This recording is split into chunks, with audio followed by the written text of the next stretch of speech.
आपके स्ट्रीम का मुद्दा क्या था? आप एक और बार क्लियर करेंगे? आप टॉपिक पढ़ के नहीं आए हैं क्या? पढ़ा तो था, पर उसमें आपको आपत्ति क्या थी? मतलब वो समझना चाहता हूँ मैं। आपत्ति क्या है? टॉपिक क्या है? आपको क्या उसमें चीज है वो बता दीजिए। हमको तो आपत्ति नहीं, नहीं, बट हमने उसमें टॉपिक रखा गलत हुआ क्या है। है? आप अपनी विचारधारा, आपकी क्या वंदे मातरम को लेकर क्या विचारधारा है वही बता दीजिए। वंदे मातरम में गलत क्या है उसको बोलने में? क्या है, क्या चीज वो वंदे वंदे मातरम क्या मातरम चीज है? राष्ट्रगान है हमारा। राष्ट्रीय गान है। जनगण मनगण क्या है? राष्ट्रीय गीत। कितना पढ़ाई पढ़े हैं? जी, मैं तो अभी स्टूडेंट ही हूँ। तो फिर भी एक होगा ना, पढ़ाई तो कुछ तो पढ़े होंगे। राष्ट्रगीत और राष्ट्रीय गीत में अंतर होता है साहब। हाँ, राष्ट्रीय तभी तो गीत मैं वंदे बोल रहा हूँ ना। मातरम है और राष्ट्रगीत जो है वो जनगण मन है। हैं? क्या कहा आपने? फिर से दोबारा राष्ट्रीय बताइएगा। गीत और राष्ट्रगीत, आप शब्द का फर्क समझिए सर। अच्छा अच्छा, राष्ट्रीय और राष्ट्र। अच्छा अच्छा। तो राष्ट्रगीत कौन सा है?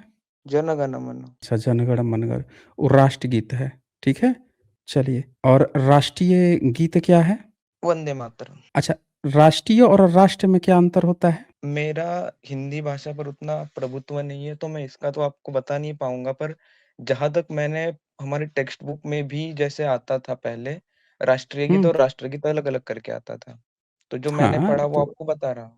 तो नाम आपने नाम पढ़ा था नाम वो तो तो, मैं थोड़ी है वही ना, आप वही पर तो मैं आपको आपसे बोल रहा हूँ आपत्ति ना क्या कि है? तो आपत्ति इसी बात की है ना कि आपको जानकारी ही नहीं है। जिसको नहीं जानकारी है वही आ जाता है बचाने के लिए। सबसे बड़ी विडंबना भारत की तो यही है, जिसको राष्ट्रीय गान में या गीत में अंतर नहीं पता होता है वो आ जाता है धर्म की रक्षा करने के लिए। गान जी समझते हैं? गान क्या होता है?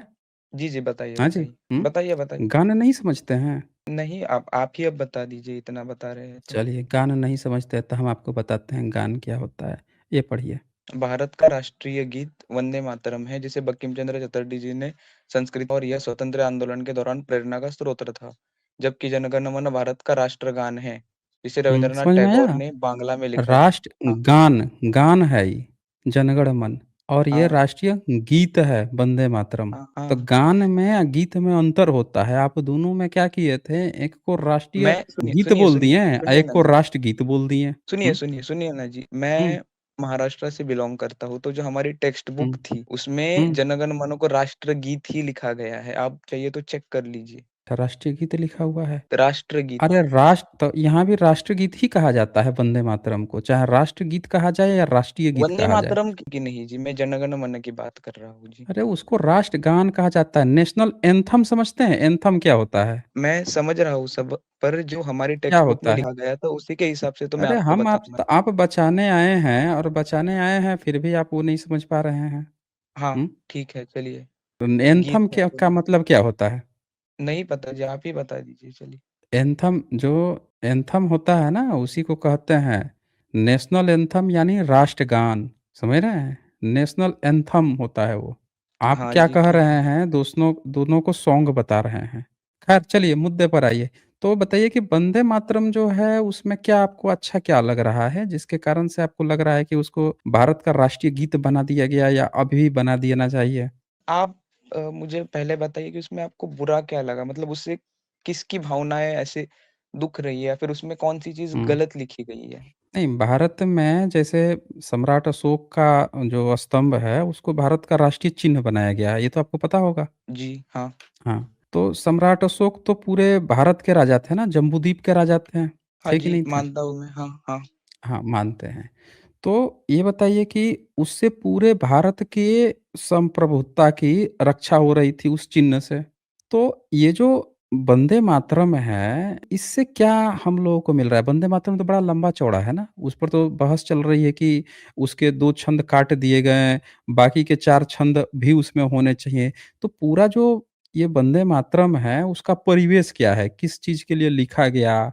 क्या चीज़ वो बताता है? किस चीज़ को डिनोट करता है? इसकी जानकारी है आपको?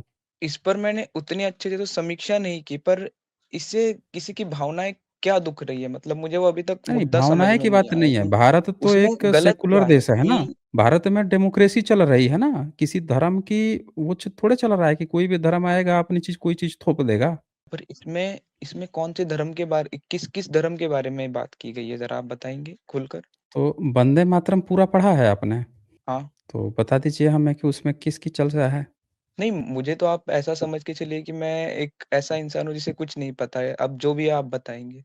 आप बचाने भी आए हैं और कह रहे हैं कि आपको कुछ भी नहीं पता है। चलिए कुछ नहीं पता है तो हम आपकी हेल्प कर देते हैं। ये हम आपको सर्च कर देते हैं वंदे मातरम के बारे में कि वंदे मातरम में किसकी स्तुति है।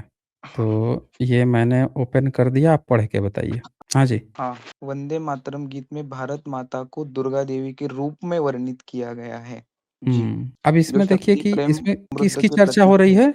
आप हाँ, और आप आगे पढ़िए आगे तो? वर्णित किया गया है, लिखा है ना, मतलब मानकर नहीं उनको वर्ण भेजा 1 गया है। Minute, 1 minute, 1 minute. ये व्याख्या है लोगों का कि लोग जो हैं जब नेशनल उसको सॉन्ग बनाए हैं तो वो खुद से अपनी व्याख्या जोड़ रहे हैं कि भारत माता को देवी दुर्गा, एक्चुअल में देवी दुर्गा की ही बात की गई है। भारत तो नाम ही उसमें आ ही नहीं रहा है कि भारत माता को देवी दुर्गा।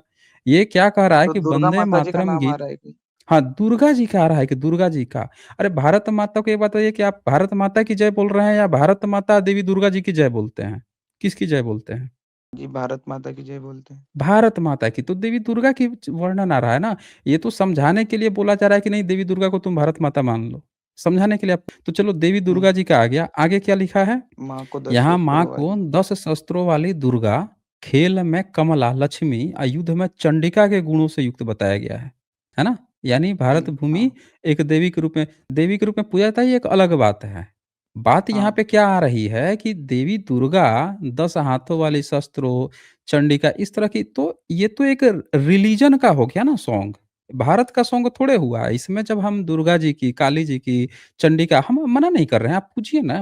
भई दुर्गा जी के बहुत सारे वंदनाएँ बनी हुई हैं, जाके लोग दुर्गा जी की आरती करते हैं। आज तक कोई मना किया है? कोई मना तो नहीं, कर रहा है कि आप नहीं दुर्गा जी की आरती मत कीजिए, चंडिका की मत कीजिए। आप कीजिए ना, लक्ष्मी जी की कीजिए, कोई मना नहीं कर रहा है। सवाल सॉन्ग में रिलीजियस चीज़ें हैं, किसी धर्म की रिलीजियस चीज़ें हैं, तो इस देश में तो नास्तिक भी रहते हैं। उनको क्यों थोपना कि भैया तुझे तो मानना ही पड़ेगा। भई वो नहीं मानता है, किसी काल्पनिक चीज़ को नहीं मानता है, तो क्या वो देशभक्त नहीं रह जाएगा क्या? बताइए? उसको देश से प्रेम है ना, क्या हाँ, गद्दारी कर देगा? जब वो दुर्गा जी को मानेगा, काली जी को, चंडिका को मानेगा, तभी वो देश प्रेमी कहलाएगा। अब यही नहीं बात पर किसी सिख को हुँ, ले लीजिए, यही बात बौद्ध को, जैन को ले लीजिए या मुस्लिम्स को ले लीजिए, ईसाई को ले लीजिए, उनको भी आप बाध्य करोगे कि भाई तुम क्यों नहीं मान रहे हो? तुम गद्दार हो? चलो उसमें मान लेते हैं दुर्गा जी की बात आ गई, लक्ष्मी चंडी तुम मानोगे क्यों नहीं? क्यों नहीं मानोगे? भारत में रहना तो तुम्हें बोलना ही पड़ेगा। तो आपको ये सही लग रहा जी, है क्या?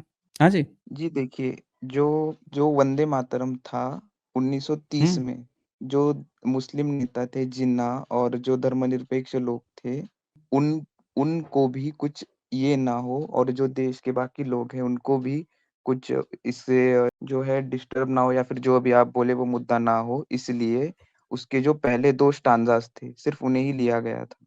नहीं तो वो जो तो मेरे किसने मेरे किसने हिसाब लिया से था वो? सुनिए, तो मेरे हिसाब से जवाहरलाल नेहरू जी ने इसका जो है वो समर्थन किया था। तो जो मेरे हिसाब से जो है उसमें जितने भी हिंदुइज़्म या फिर बाकी कोई भी रिलिजन का हो, अगर उसके वर्सेस हुँ। आ रहे हैं तो उसको काट देना चाहिए। आपकी बात बिल्कुल सही है। नहीं, नहीं, हम तो ये कह रहे हैं कि अभी वो तो बात पूरी है ही नहीं। आप जो हुँ, बात बोले हैं ना, वो पूरी बात नहीं है। पूरी बात आप सुनेंगे ना, तो आपको और धक्का लग जाएगा। असल बात क्या है कि ये जो लिखा गया ना ये वंदे मातरम, उसका नेशंस को लेकर नहीं लिखा गया था। हाँ, सही है आपका, बंकिम चंद्र चटर्जी जी के कोई बुक हाँ। था उसमें लिखा गया था। नहीं, इसका भारत के नेशन से कुछ लेना-देना ही नहीं था, ये तो बंगाल नहीं के था, लिए लिखा सही है। गया था और एक उस व्यक्ति के उस ब्राह्मण के द्वारा लिखा गया था, जो अंग्रेज़ों के यहाँ नौकरी करते थे। नौकरी करने के दौरान वो अपनी किताबें लिख रहे थे, हिंदू-मुसलमान कर रहे थे। उन्होंने एक उपन्यास लिखी थी, उस उपन्यास में उसमें क्या लिखा कि मुस्लिम शासक है, उसके खिलाफ जो है हिंदू विद्रोह कर रहा है, हिंदू सन्यासी। तो इस कैरेक्टर में उन्होंने इस कविता जो लिखी थी, उसको पिरोया वहाँ पे कि ये गाना गा रहा है वो। तो ये हुँ, हिंदू-मुसलमान के बीच की लड़ाई थी वो गाना। वो हमारे देश के नेशन के लिए नहीं लिखा गया था कि भई अंग्रेज़ है तो अंग्रेज़ों के खिलाफ जो है हम ये आप ये पढ़े हैं ना ये बीबीसी की तो रिपोर्ट पूरी आई है। बीबीसी की पूरी ये रिपोर्ट आप खुद यहाँ पे पढ़ के देखिए कि उसकी पृष्ठभूमि क्या है। हमको वंदे मातरम से कोई आपत्ति नहीं है। आप पहले इसकी पूरी पृष्ठभूमि पढ़िए। ये बीबीसी की रिपोर्ट है, पढ़िए तो ऊपर से। बंकिम चंद्र चटर्जी 1838 से 1894 पहले हिंदुस्तानी थे जिन्हें इंग्लैंड की रानी ने भारतीय उपनिवेश को अपने अधीन में ले लेने के बाद 1858 में डिप्टी कलेक्टर के पद पर नियुक्त किया था। जी, वे 1851 में रिटायर हुए और अंग्रेज शासकों ने उन्हें राय बहादुर समेत कई उपाधियों से सम्मानित किया। जी, यह गीत उन्होंने 1875 में लिखा जो बांग्ला और संस्कृत में था। यह गीत बाद में बंकिम ने अपनी प्रसिद्ध लेकिन विवादास्पद कृति आनंद मठ 1885 में जोड़ दिया। यह गीत से जुड़ा एक रोचक सच है कि इसमें जिन प्रतीकों को, जिन दृश्यों का जिक्र है, वो सब बंगाल की धरती से ही संबंधित है। यह गीत में बंकिम ने 7 करोड़ जनता का भी उल्लेख किया है, जो उस समय बंगाल प्रांत, जिसमें ओडिशा, बिहार शामिल है, की कुल आबादी थी। इसी तरह जब अरबिंदो घोष ने इसका अनुवाद किया था, तो इसे बंगाल का राष्ट्रगीत का टाइटल दिया था। हुँ। रविंद्रनाथ टैगोर ने इस गीत के लिए खूबसूरत धुन बनाई। बंगाल के बंटवारे ने इस गीत को सचमुच बंगाल का राष्ट्रगीत बना दिया था। 1905 में सरकार की ओर से बंगाल के विभाजन के विरुद्ध उठे जनाक्रोश में इस गीत, विशेषकर इसके मुखड़े को अंग्रेजों के खिलाफ एक हथियार बनाया गया था। जी, ये अब बीबीसी यहाँ की पे तरफ से ये रिपोर्ट है। देखिए, ये मैं दिखा देता हूँ, फ्रंट पेज भी दिखा देता हूँ ताकि आप भी पढ़ सकते हैं, बीबीसी न्यूज़ हिंदी, दिख रहा है? ये टॉपिक वो आप तो न्यूज़ तलाशेंगे आर्टिकल होना चाहिए। नहीं, बीबीसी न्यूज़ जब कोई छापता है ना वो बीबीसी का, तो ये एक ग्लोबल है, मतलब ये एक अंतर्राष्ट्रीय है जो तथ्यों के साथ छापेगा। अगर ये कुछ गलत होता तो अभी तक भारतीय सरकार इस पर आपत्ति कर दी होती, क्योंकि हिंदी में छाप रहा है, भारत में लाइसेंस मिला है ना इसको। तो भारतीय सरकार जी, किसी भी मीडिया के संस्थान से कुछ भी होगा, माफ़ तो कीजिएगा। वो आपत्ति हाँ, बोलिए। मुझे अभी कुछ काम आ गया है, तो मैं बाद में पक्का जॉइन करूँगा। अच्छा, आप जा रहे धन्यवाद, हैं। आपसे बात कर अच्छा लगा। तो साथियों आप लोग देख लीजिए, ये चले गए हैं ये। यहाँ पे आप लोग देख सकते हैं कि पूरी रिपोर्ट आई है यहाँ पे, और रिपोर्ट देख के शायद इनको काम याद आ गया है। पर एक्चुअल हकीकत ये है दोस्तों कि वंदे मातरम को लेकर जो ये बात यहाँ पे कहना चाह रहे थे, उसमें हम इतिहास जो देखते हैं कि उसकी पृष्ठभूमि बंगाल की थी। शायद इससे इनको थोड़ा-सा धक्का लग गया है, क्योंकि नेशन की बात आ रही थी। देखिए हम लोग को वंदे मातरम से कोई आपत्ति नहीं है भाई, आप गाइए ना, जो मन करे वो गा लीजिए। हम तो कहते हैं कि हम एक खूबसूरत राष्ट्र का निर्माण कर रहे हैं, एक भविष्य का निर्माण, तो अपने कल्चर से जुड़े ना। भाई हम मुसलमान तो भारत में रहेगा ही रहेगा, ऐसा तो कोई नियम है नहीं कि आप सारे मुसलमानों का कत्ल करने जा रहे हो। तो अन्याय क्यों करना है जिस चीज़ की पृष्ठभूमि ही इस तरह की है। तो हम तो कहते हैं कि हमारे देश में बुद्ध वंदना को ले आना चाहिए, पंचशील को लाना चाहिए, यही तो हमारा इतिहास है। भाई सारा यात्री घूम के यही तो बोला कि भारत के लोग यही तो करते थे, संध्या वंदन करते थे, बुद्ध वंदना सुबह, शाम, दोपहर, शाम हर करते थे। यूनिवर्सिटीज़ में यही होती थी। तो क्या इसमें क्या बुराई है? इसको नेशन का सॉन्ग बनाने में या इस तरह को वो तो आता। जो व्यक्ति वंदे मातरम अब बताइए ये आए थे बचाने के लिए और इनको गाने में या गीत में अंतर नहीं पता था। चक्कर यही है, अभी कुछ लोग बता रहे थे कि जो लोग वंदे मातरम को बचाने की बात कर रहे थे कि नहीं कौन नहीं गाएगा, उन लोगों को यही नहीं पता था कि वंदे मातरम है या वंदे भारत है, ये चक्कर है। हाँ जी, आदि योगी बताएँ भाई, डिबेट करना आपको? नहीं सर, डिस्कशन है। मैं एक चीज बोलूंगा सर, आपको ऐसे नहीं लगता आपके चैनल पे मतलब थोड़ी हेट रेट? हाँ, हमारे चैनल पे तो हेट रेट तो हो ही जाएगी, जब सच बात कहा जाएगा, तो किसी न किसी को तो दर्द उठेगा और जब दर्द उठेगा तो वो तो गाली-गलौज करेगा, हेट तो करेगा। तो हेट रेट ना बिल्कुल। फैले इसके लिए ज़रूरी है कि भई हम्म। एक जो दूसरा कोई एक तरफ से गाली-गलौज हो रही है, शोषण हो रहा है, अत्याचार हो रहा है, तो दूसरा चुपचाप शोषित होते रहे। जैसे आप देखिए मुस्लिम समय में, अंग्रेज़ों के समय में कोई हेट रेट नहीं थी, पता है क्यों? आपके हम्म। गले में झाड़ू बाँध दिया जाता था, कमर में वो बाँध दी जाती थी, कमर में झाड़ू और गले में मटका, तो कोई हेट-रेट नहीं फैलती थी। क्योंकि एक तरफ़ा होता था ना, एक तरफ से बजाता था, दूसरी तरफ से बजते थे लोग, तो कोई हेट-रेट नहीं थी। हेट-रेट तो तब होगा ना जब कोई इनकार कर देगा कि नहीं भाई साहब हम गले में तो वो नहीं बाँध सकते, हैं, झाड़ू भी नहीं बाँधेंगे और हम पढ़ेंगे भी, लिखेंगे भी, कमाएँगे भी, सम्मान से रहेंगे भी, तब तो हेट-रेट फैल जाएगा। फैलेगा कि नहीं फैलेगा? क्योंकि सामने वाला चाहता है कि आप वैसे रहें और आप कह रहे हैं कि नहीं हम तो तुम्हारे जैसा रहेंगे, बराबर रहेंगे, तो हेट-रेट तो फैलेगा। फैलेगा कि नहीं फैलेगा? आदि योगी जी? अच्छा, एक सर कजिन हुँ, है, अभी जम्मू हुँ, कश्मीर में रहता है वो। हुँ। उसने मेरे से लड़ाई कर ली, पता है? अच्छा। उसने मुझे बोला कि यार एसजे हुँ, सर का चैनल तूने मुझे पहले क्यों नहीं बताया? उसको मैंने दिखाना था, तू भी जुड़ना रात को, और मैं हुँ, देखते हुँ, हैं, करते हैं बात। हाँ हुँ, जी। हुँ। अच्छा सर, मैंने जो अभी सुपर चैट डाली थी ना, वो मतलब वंदे भारत बोल रहे हैं उसको। हमारे हाँ, हिमाचल, बताइए। हाँ, हाँ जी, हमारे हिमाचल के जो धूमल सर थे, मुख्यमंत्री, उनका लड़का है वो, हुँ। अनुराग ठाकुर, उसने बोला है सर ये। अच्छा! हाँ जी, मैंने पूरी मतलब उनको ये भी नहीं पता है गीत क्या है और दूसरा कोई गाए ये ज़रूरी है, लेकिन खुद गीत है क्या, वही नहीं पता। ये सर वही बंदा है जिसने लास्ट टाइम पे एक स्टेटमेंट और दी थी ना, मतलब कुछ बोला था उसने, बहुत कंट्रोवर्सी थी उस चीज में। लोगों को बता अच्छा। रहे थे कि मतलब ये चीज, हाँ, मैं उसके पहले भी बात कर चुका हूँ आपसे।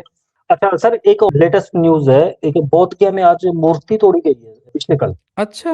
हाँ जी, वो जो थोड़ी पीतल टाइप की होती है ना, पीतल मतलब हाँ, ना हथौड़ा मार के किसी ने उसको गिराया है और वो मुझे मेरे फ्रेंड ने भेजी आगरा से, मतलब जो बोध गया के रिलेटिव थे वो भेजी, तो उसके बारे में थोड़ा फाइंड करिए सर प्लीज। नहीं, बोध गया में मतलब मुझे मेरे पास बोध तो गया का जो ये नहीं टेम्पल है है। ना, उनके अंदर में किसी ने जो गौतम बुद्ध जी की, तथागत की जो मूर्ति थी ना, उनको रात को किसी ने डैमेज किया थोड़ा सा। अच्छा, ये खबर इसमें आ तो रही है कि बोध गया में तोड़ी बुद्ध प्रतिमा, हाँ मचा जी, हाँ। हड़कंप। हाँ जी, हाँ जी। हाँ, इस तरह की। मैं एक्चुअली हुँ, बिलीव नहीं कर हुँ। रहा था ना, क्योंकि आजकल एआई से मतलब काफ़ी कुछ जनरेट हो रहा है, तो मैं बिलीव नहीं कर पा रहा था, लेकिन कुछ लेकिन फैक्ट आए हैं मीडिया ने मुझे कवर नहीं रील्स। किया है। हाँ, मीडिया मीडिया में ने सर कैसे आता है? इन्होंने तो एकदम मीडिया गायब कर दिया, कहीं इन्होंने लिखा ही नहीं। और ये सारी खबर तो मतलब जो यूट्यूब चैनल्स हैं और जो वो हैं जो छोटे मतलब मीडिया संस्थान हैं, या आप कहें कि जो सेल्फ इंडिपेंडेंट लोग हैं, वो लोग इस खबर को हाइलाइट किया। मेन मीडिया तो एकदम गायब है इस पे। हाँ जी सर, बिल्कुल, बिल्कुल। बस ये अपना मीडिया का हाल है ये सर, देखो। मतलब बुद्ध की चीज़ें कहीं तोड़ दो, फोड़ दो, कुछ भी कर दो, ये एकदम शांत रहेंगे। और वहीं पे जहाँ मुस्लिम एंगल हो, वहाँ पे तो गला फाड़-फाड़ के मतलब अपने कपड़े फाड़ लेंगे ये। तब तो बाबरी मस्जिद चल जाता सर। एक और मैंने न्यूज़ देखी है, अबे बाबरी मस्जिद का जो डील होने वाली थी ना, वो कैंसल हो गई और अमित शाह जो है ना, वो चले हुँ। गए किसी लग्ज़री होटल में प्रोटेस्ट के अच्छा। लिए। हाँ जी, और एक न्यूज़ और भी है, जिसने जूता फेंका था ना सीजेआई गवई साहब पे, हुँ, हुँ। उसकी खुलेआम पिटाई की है किसी ने जूतों से। अच्छा! हाँ जी, वो भी है सर। हाँ, बहुत बताइए। ट्रेंडिंग में चल रहा है वो सर। मतलब सीजेआई पे जूता फेंक के तो वो हीरो बन रहा था।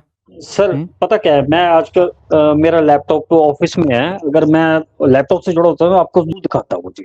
मैं मोबाइल से जुड़ा हूँ तो थोड़ा लिंक नहीं दे पाऊँगा। मतलब हुँ। आप कर लेना क्वेरी इसकी, तो सब कुछ सामने है सर। हाँ, इसमें आया तो है, बहुत सारे लोगों ने कवर किया हुआ है। अच्छा सर, एक चीज़ और ऐड करूँ इसमें मैं? उस हुँ, बंदे हुँ। को जिसने मारा है ना, वो ऑटो वाला था, उसके पैसे नहीं दिए इसने, उसलिए पीट दिया उसको। अच्छा! हाँ। और उसने ये भी बोला है कि सनातन धर्म की जय हो, नारे लगाए हैं उसने, और कोई नहीं आया बचाने उसको। अच्छा, क्या चल रहा है इस देश में?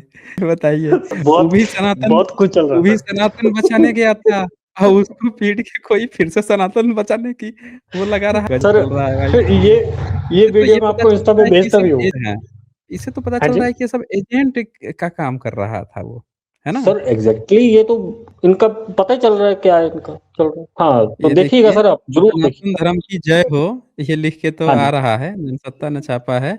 सनातन धर्म की जय हो, पूर्व सीजेआई हाँ गवई जी, पर जूता चलाने वाले वकील राकेश किशोर पर चली चप्पल। हाँ चप्पल जी। चलाई या फिर नारा लगा रहा है सनातन धर्म की जय हो, बताइए। सर मैंने लाइव मतलब देखी है वीडियो ये इसकी। बताइए, वो भी चला के और धर्म का नारा लगा रहा था, वही नारा ये भी लगा रहा है, ये उसको सूत दिया। क्या चल रहा है भाई इस देश में, बताइए? ठीक है फिर।